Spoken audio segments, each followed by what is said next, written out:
the number one issue we have today in Canada and have had for the past couple of years, without a shadow of a doubt, is the economy. But as I constantly remind Canadians, there isn't really a Canadian economy anymore. It is a global economy.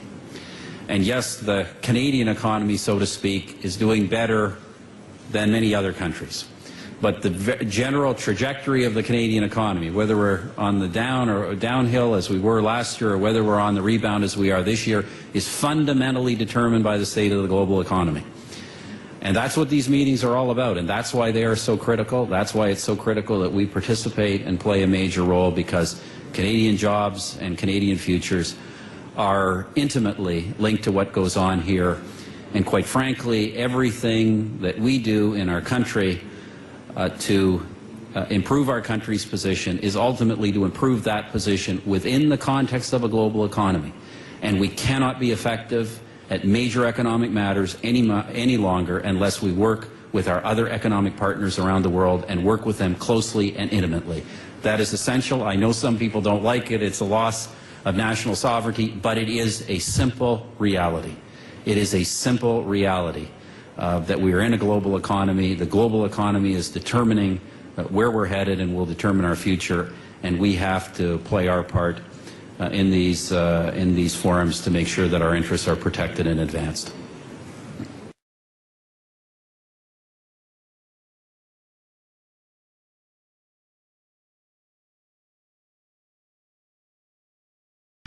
But in this declaration, we also have the principles going forward for a much better governed global economy.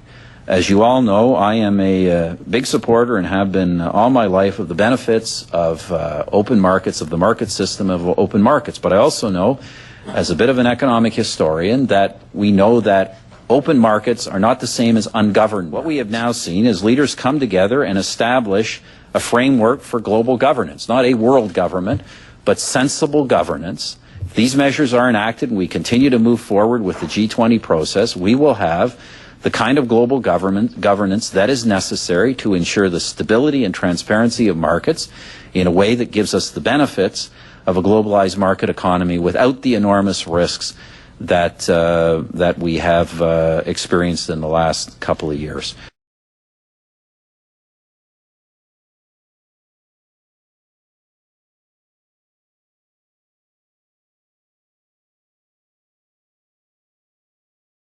You're seeing more and more countries around the table think globally.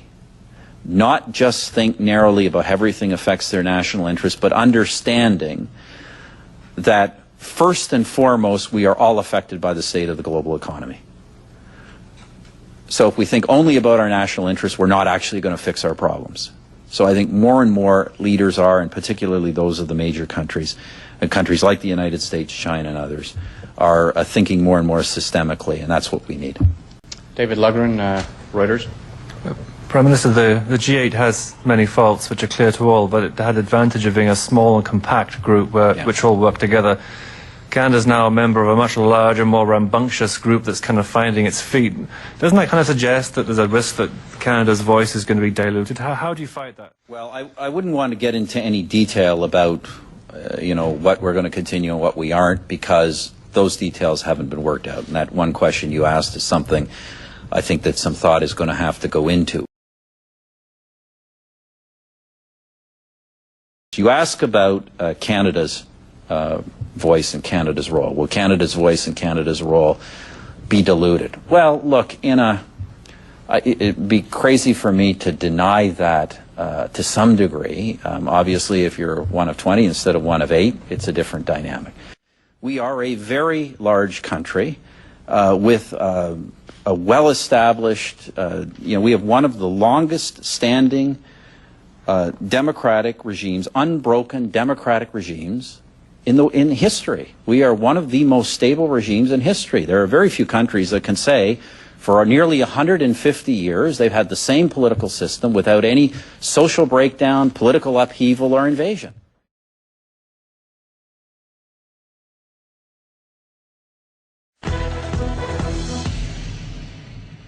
Well, the interview itself is unprecedented, but what he said is even more astounding. The head of Canada's Security and Intelligence Service has divulged some shocking information to CBC News, revealing details about foreign government espionage right here on Canadian soil involving Canadian politicians. Richard Fadden made it clear CSIS is now keeping an eye on those politicians.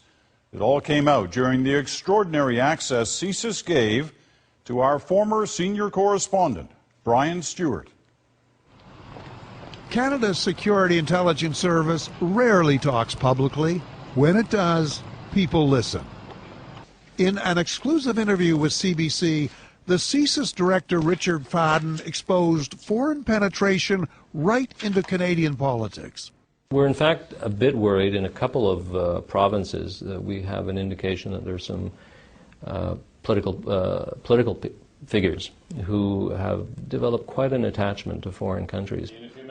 Fadden's most startling revelation: cabinet ministers in 2 unnamed provinces are under control of foreign governments, what are in espionage circles called agents of influence or secret supporters. So, for that matter, are several members of BC municipal governments. A number of countries take the view that if they can develop influence with people relatively early in their careers, they'll follow them through. Before you know it, a country is providing them with money, there's some sort of covert guidance. At least 5 countries are surreptitiously recruiting future political prospects in universities. China the most aggressively, but Middle East countries as well. It's not clear how much the government has been told, but leading intelligence experts today were startled by Fadden's timing on the eve of the G20 summit. It is possible CSIS feels compelled by a sense of profound national danger.